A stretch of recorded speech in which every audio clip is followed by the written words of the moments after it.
नमस्कार मंडळी, मी कोकणी व्लॉगर स्वागत करते माझ्या व्लॉगमध्ये. तर आज असा राखीच्या बंधनाचं म्हणजे रक्षाबंधनाचं सण, तर त्याच्यासाठी बहिणीसुद्धा सगळे आपल्या भावांकडे येतात. तसेच आमच्यासुद्धा बहिणी इल्ले. तर हे रक्षाबंधन सण का साजरा केला जाता, तर महाभारतामध्ये जेव्हा शिशुपालाचे 100 गुन्हे होतात तेव्हा श्रीकृष्ण आपल्या सुदर्शन चक्रानं शिशुपालाचा डोका धडापासून वेगळा करता.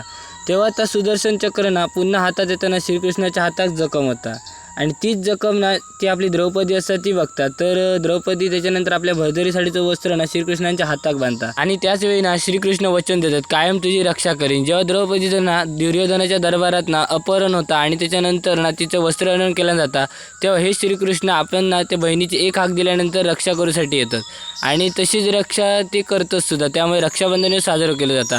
तशाच प्रकारे आमच्या घराकडे आज रक्षाबंधन साजरं केलं जात होतं.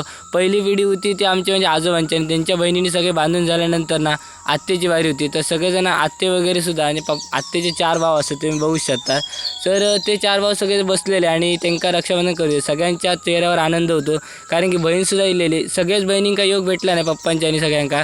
तर मुंबई किंवा लांबच्या ठिकाणी असल्यामुळे बहिणींका योग भेटत नाही, पण प्रेम कायम असतात. तर सगळ्या बहिणींचे राखे या बहिणींनी त्यांना बांधलेले असत. तर त्याच्यानंतर तिनं बहिणीने आशीर्वादसुद्धा घेतल्या आणि भाव आणि बहिणींचा ह्या नातं झाल्यानंतर आमची वारी होती. पिढी वाईज सगळा चालत होता, मोठ्यांपासून लहानापर्यंत अशी सगळी आमची प्रोसेस चालू होती. तर सगळ्या मोठ्यांचं रक्षाबंधन झाल्यानंतर ना आमचं रक्षाबंधन होता. तर बहिणीने आमचं रक्षाबंधन करून चालू केलं. पहिलं मान माझं, कारण की मी भावांतून मोठं होतं.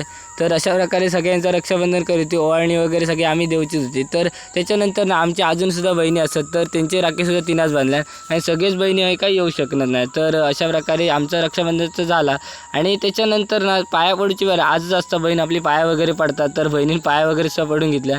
आम्ही सुद्धा तिका सुखी राहू, कायम रक्षण करू असा आशीर्वाद तर दिला. त्यानंतर ना फोटो काढू, आता काय सगळं पॉप्युलरच झालेला असतं, तर त्याच्यामुळे फोटो काढल्याशिवाय काय जमत नाही. तर मस्तपैकी काही क्षण टिपला आणि त्याच्यानंतर ना जेवणाची वेळ येईल. तर रक्षाबंधन आणि स्पेशल मेन्यूने असं होतच नाही. तर पुरी, श्रीखंड, त्याच्या वाटाण्याची भाजी, गोईडा भात असं सगळं मेन्यू होतो.